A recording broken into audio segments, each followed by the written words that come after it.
This phrase stuck out to me a little bit because, granted, he did go further into it, but just because you go further into it don't mean that I can't question it.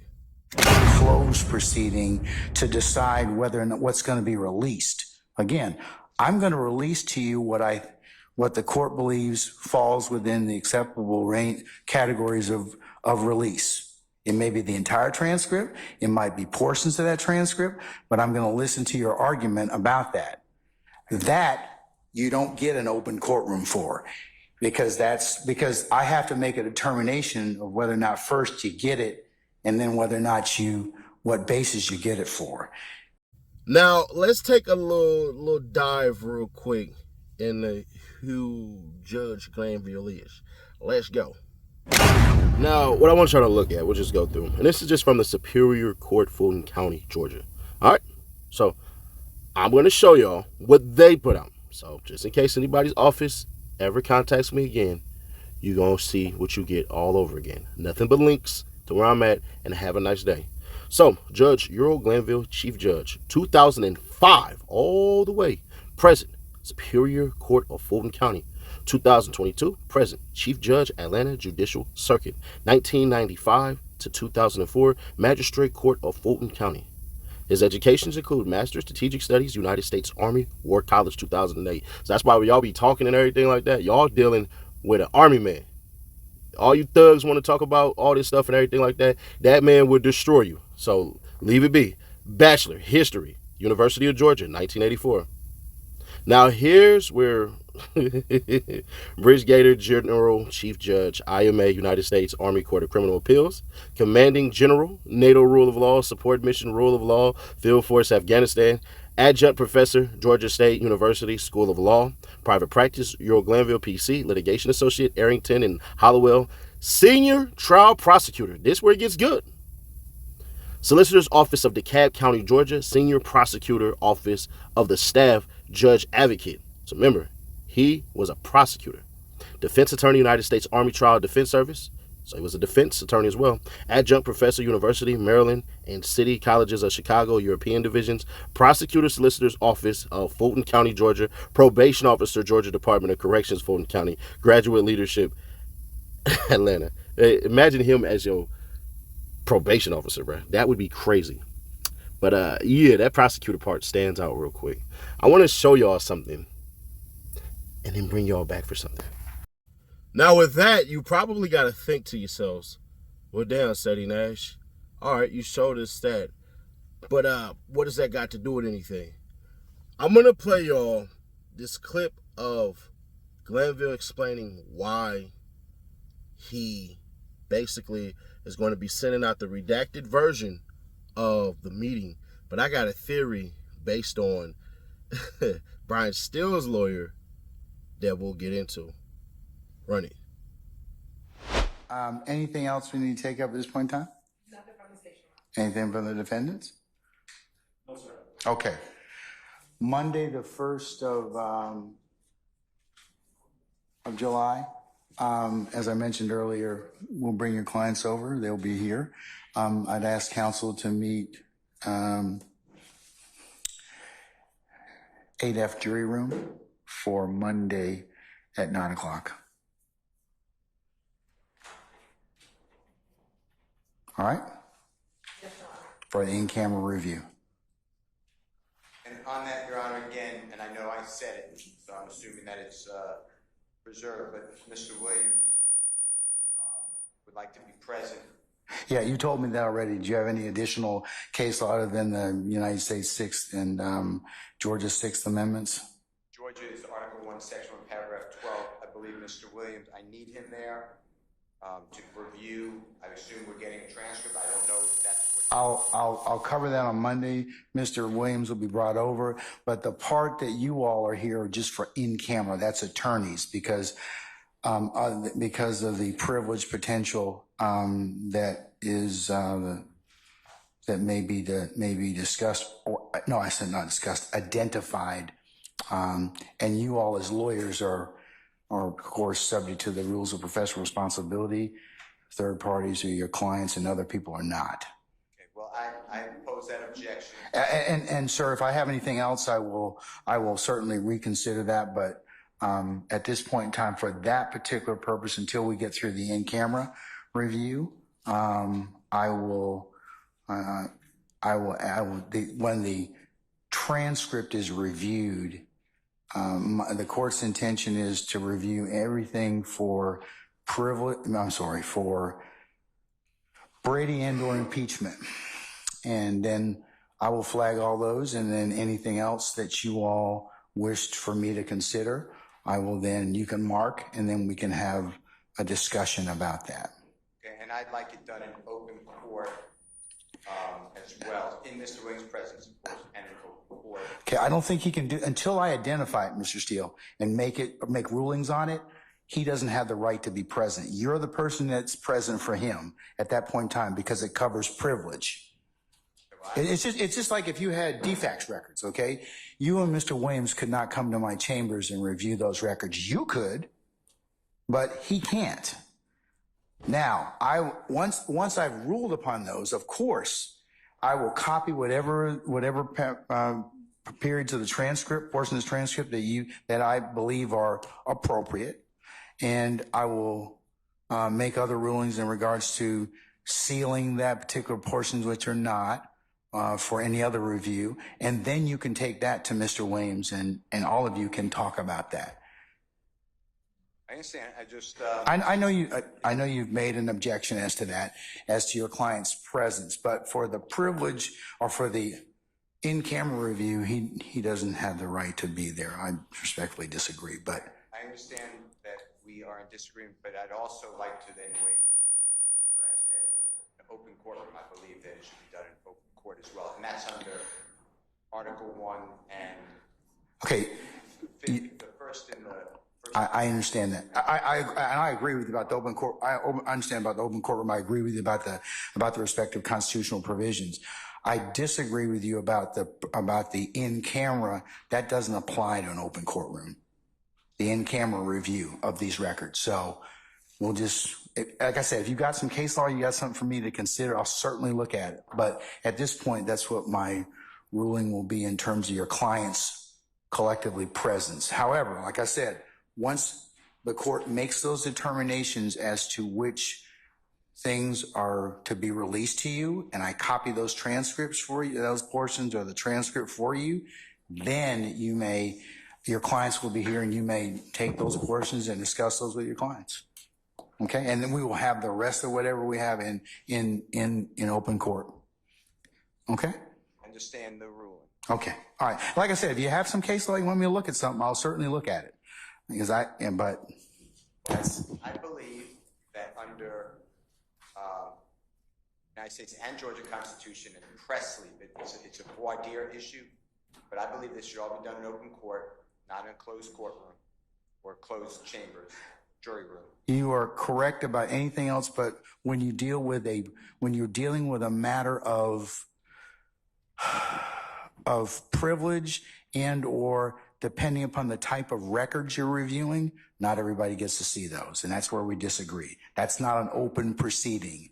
That's a closed proceeding to decide whether or not what's going to be released. Again, I'm going to release to you what the court believes falls within the acceptable range categories of release. It may be the entire transcript. It might be portions of that transcript, but I'm going to listen to your argument about that. That you don't get an open courtroom for, because I have to make a determination of whether or not first you get it, and then whether or not what basis you get it for. Then once I release that, I make a ruling, which can certainly be reviewed at some point in time. Then I'm going to seal the rest of the record. I'm going to seal that particular ex parte because it will have some issues of attorney-client privilege. So that's why. Or else I give you the entire transcript. It would be fine for me, but I think that that's the issue. If an attorney-client privilege conversation was captured by the court reporter on a transcript with the court present. Hey, yo, you. Can you subscribe and turn on that bell too? Because when you do, you're helping unbiased, independent news. It can't be attorney-client Well, that's for another body to resolve, not me. And you'll have to first decide whether or not those conversations were had. So once you take a look at the transcript, then we can have the conversation again, because that will affect whether I seal it or not. That's fine. I'm just want to continuing. I voiced it, so I think it's preserved. But I think you've said it now 3 times. I think you've gotten your point across. But again, I'm going to tell you again, if you've got a case which says your clients can be present, I'll be more than happy to listen to you. I really will. Well, my case is every case, but Penny, P-E-N-N-I-E versus State, Sammons, S-A-M-M-O-N-S versus State, Ward, Wade, W-A-D-E versus State, 1852. But the bottom line is, and they all say the same thing, at any critical stage of the proceedings, the criminally accused has a right to be present. I'm raising under federal as well as state constitution. I'm also raising an open courtroom, not a closed courtroom, under the right to public trial. I understand that, sir, and I'll take a look at the cases you've cited, and that is part of what the court has to rule upon, whether or not it was in fact, or whether or not somebody else will rule upon, not me, I should say, whether or not it's a critical stage. But let me get through the review of the in-camera review first, and then we can have some other conversations. Okay? No, I understand how it works. I just object. You're overruling it. I'm just okay. All right. Thank you. State, you'll be able to as well join for those of you that were in there as well. I believe Ms. Hilton and Ms. Love for that same review. Okay. Thank you. All right. Okay. All right, folks. I'll see you on Monday. All right. Enjoy the rest of your time. Now, as I told y'all, I pay attention to what's not said, and he says for attorney-client privilege and stuff like that, and he's right. He's 100% right. But I want y'all to view something that had happened that everybody, including myself, has pointed out, with biases belonging to the judge. Y'all ready for this? 2016. A security recording system installed in a Cobb County courtroom, tucked away and largely forgotten, provided a glimpse into how the sausage gets made. The camera looks down over the judge's desk and captures workday minutia like clerks at lunch yakking about lawyers, attorneys, playing paper, rock, scissors, and the judge and prosecutors in idle conversation that reinforces what many already suspect. Judges often see themselves as an arm of the prosecution. In the recording, Superior Judge Reuben Green, a former Cobb County prosecutor himself, seems like a kindly uncle chatting with 2 assistant district attorneys. Green talks comfortably with them, giving advice on trial strategy and filling them out on other cases. The 3 talked about a recent case where a guy beat a murder rap after shooting to death his knife-wielding girlfriend. The jury did find him guilty on aggravated assault, and he got 20 years, but he avoided a murder conviction. God, that was crazy, said Green, who couldn't believe the jurors failed to convict based on the cop's testimony, an anomaly in cop. The judge referred to an upcoming armed robbery trial, saying, hopefully this jury does the right thing. Had some unusual cases lately, unusual juries. Cobb has changed demographically and is unsure what he meant by unusual. The judge did not call me back. But generally speaking, judges should hold an actual trial and hear some evidence before declaring the defendant guilty. Still, Green needn't have worried. Cobb is still pretty tough. In the case he wondered about on the tape, an ex-con named Tomdrick Cromer later was convicted of armed robbery and sentenced to life without parole. I know. I can almost hear you guys saying, so what? These guys are scumbags. And you're right. In many of the cases, many of them. But this episode is being used to get Cromer's case overturned. Attorney, check it out. Dun, dun, dun, dun, dun, dun. Ashley Merchant stumbled upon the recording and is using it as the basis for her appeal, saying the judge acted like a prosecution colleague, not a referee. I know. So what? These criminal-loving defense attorneys always argue. But there is a problem. Cobb courts must retry an old robbery murder case because the state Supreme Court recently tossed out 2 murder defendant convictions and a 3rd defendant's conviction hangs in the balance. Merchant was an appellate attorney, and that one too. And Green was the judge. The basis for that reversal? The judge's ties to the district attorney's office and his failure to recuse himself. The DA at the time, Green's old boss, was his campaign treasurer in a previous judgeship race. Green refused to consider recusing himself and even debated the lawyers who brought it up. Sounds familiar? That make judges look hostile and unfair, the Supreme Court noted. You'd figure the good judge might learn to distance himself from his old pals, but it's hard. Prosecutors and judges are often part of the same tribe. Still, judges are supposed to talk to one side about a case without the other. Sounds familiar? Let me reread that for y'all. Still, judges are supposed to talk to one side about a case without the other side present. It's a big deal in the game, which is what the justice system is. It goes to basic foundation of fairness and competing interests, and the judge being an impartial observer. Appearances are reality. Stephen Bright, president of Southern Center for Human Rights and veteran trial lawyers, said this kind of activity goes on every day all over Georgia. The difference here was there was a recording, but this goes beyond the pale, Bright said.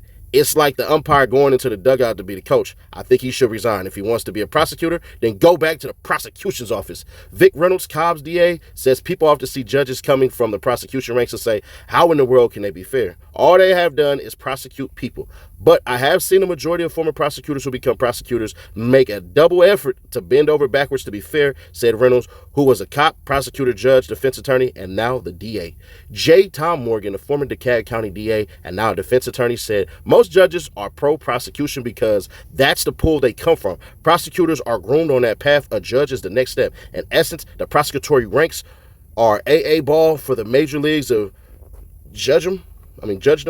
Judicial gigs are great jobs. You wear robes during the day and everyone sucks up to you. Morgan added, while Green rules with the prosecution most of the time, I don't think he'd get a defense case. I think he meant he wouldn't get the defense case just for the heck of it. But defense attorneys complain Green often gets cases, and he is widely known as being tough on crime, which is a badge of honor, certainly in Cobb and in most circuits in Georgia. Being fair is good. Being hard-nosed is better when it comes to electability. Heck, Judge Green could even use the videotape in his campaign literature.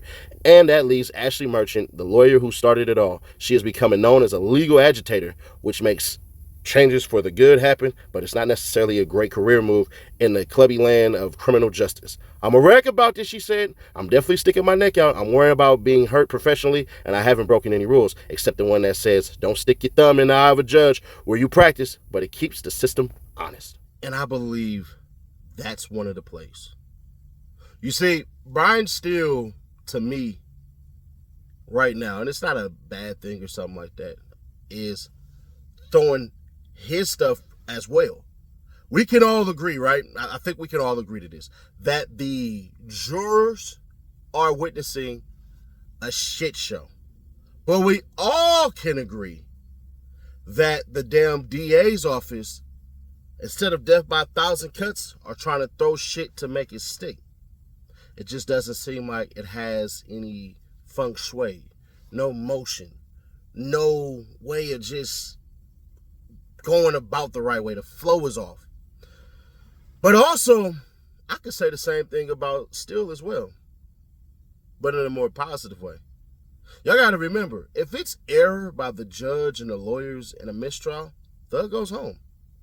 That's what he's supposed to do. So I believe, and this is just a thought, I don't have any proof except for what Ashley Merchant did, and I believe that's one of the things that they're going to try to do. I damn near would bet at least like $20 on it. I'm that firm in my belief that they're going to say it's probably something that wasn't said in those goddamn tapes that they got, because at the end of the day, if the judge is having conversations about the defense, that absolutely taints the case. It taints his judgment. And I believe that's one of the things that they're trying to conceal as well. Do I ultimately believe the judge did something wrong? No, I don't.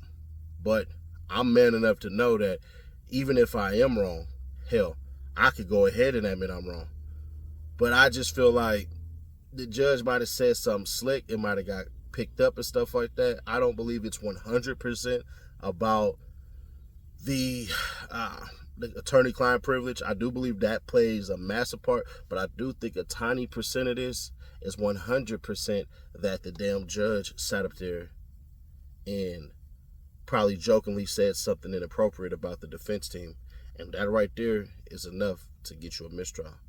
But share to keep your people aware. Subscribe, turn on that bell, stay notified. We're going to have a live stream about Fulio and all this stuff and everything like that. I know y'all want that. So we'll have one tonight on a late night because it's Thursday. So I figured people feel like, oh, it's almost Friday. But also, tomorrow, I'm going to drop a video and we going to see how it goes. Because I think you're going to see some more plea deals. Because tomorrow is the last day for plea deals. Let's go.